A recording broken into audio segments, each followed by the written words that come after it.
दोस्तों हुतीस किसी की भी नहीं सुनते हैं। ये कब कौन सा कांड कर दे कोई नहीं जानता।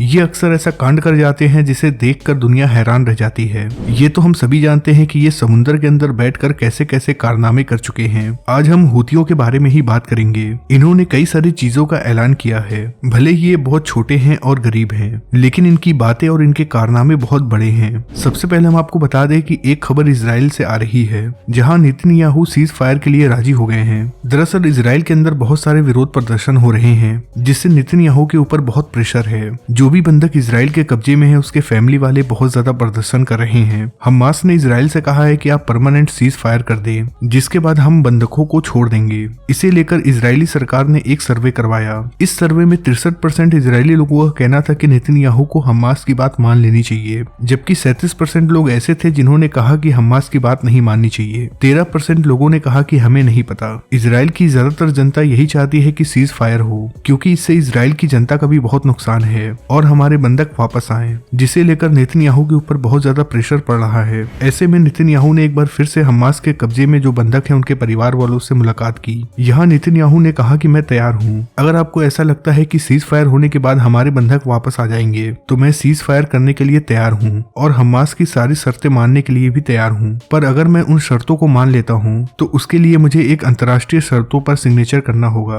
दरअसल हमास ने एक शर्त रखी है कि इजराइल एक रेखा बनाए जिसके अंदर इजरायली फौज नहीं आ सकती है। अगर नेतन्याहू ऐसा करते हैं तो इसका साफ सा मतलब है कि इजराइल की फौज फिलिस्तीन के अंदर नहीं आ सकती, जिसके बाद इजराइल कभी भी हमास और फिलिस्तीन के ऊपर हमले नहीं कर पाएगा। नेतन्याहू ने उन लोगों से कहा कि अगर आपको लगता है कि इस पर भी मैं उनकी शर्तें मान लूं तो मैं मानने के लिए तैयार हूं, लेकिन मैं कभी भी हमास के ऊपर हमले नहीं कर पाऊंगा। इनकी बातों से ऐसा लग रहा है कि ये कभी भी परमानेंट सीज फायर नहीं करेंगे जब तक ये कुर्सी पर बैठे हुए हैं। इससे पहले भी इन्होंने शर्त रखी थी कि वो 2 महीने के लिए सीज फायर करने के लिए तैयार हैं, पर हमास को सारे बंधकों को छोड़ना होगा। लेकिन जैसे ही हमास ने बंधकों को छोड़ना शुरू किया, वैसे ही इजरायली फौज ने गाजा पर हमला कर दिया। नेतन्याहू केवल फैमिलीज के सामने ये दिखाना चाहते हैं कि मैं राजी हूँ। चलिए अब बात करते हैं हुतियों के बारे में। इजराइल के प्रस्ताव के बाद हुतियों ने भी अपना एक प्रस्ताव यूरोपियन यूनियन में भेज दिया है। दरअसल इजराइल ने यूरोपियन यूनियन के सामने एक प्रस्ताव रखा। इसमें इजराइल ने कहा कि हम समुद्र में एक आर्टिफिशियल द्वीप बनाएंगे जहां पर फिलिस्तीन के लोगों को बसाया जाएगा।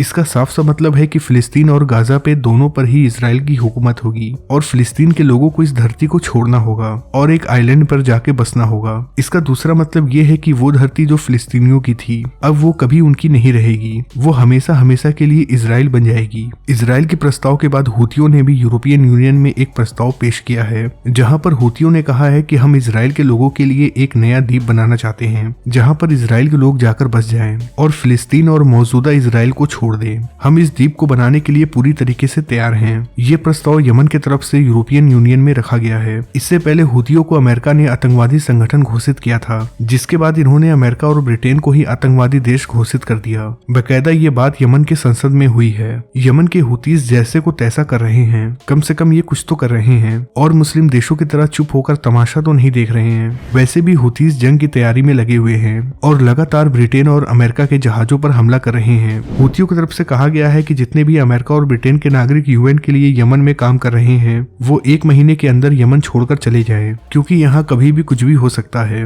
हुतियों की एक बात बहुत अच्छी है, ये जितने भी हमले करते हैं इनके हमले में किसी की मौत नहीं होती है। ये केवल अपनी ताकत को दिखाते हैं और लाल सागर से गुजरने वाले जहाजों को नुकसान पहुंचाते हैं। उसके बावजूद भी अमेरिका और ब्रिटेन ये कहते हैं कि वो आत्मरक्षा में यमन के ऊपर हमला कर रहे हैं। वहीं जब हुतीज हमला करते हैं तो उसे आतंकवादी हमला कहा जाता है। इजराइल से एक और खबर आ रही है कि जहां ये बताया जा रहा है कि तुर्की के हैकरों ने इजराइल के सिनेमा घरों को हैक कर लिया है और हैक करके वो एक मैसेज दे रहे हैं। इस मैसेज में लिखा था कि मूर्ख यहूदियों, तुम सभी आतंकवादी हथियारे हो, तुम कायर हो, तुम गाजा में मारे गए सैकड़ों निर्दोष बच्चों की जान की जिम्मेदारी लोगे। हम तुम्हें कभी भी शांति से नहीं रहने देंगे और न ही तुम्हारे सिनेमा घरों को, जब तक तुम इस जेनोसाइड को नहीं रोकते हो। इसके अलावा तुर्की के हैकरों ने ये भी कहा वो इस तरह से और भी हैकिंग करेंगे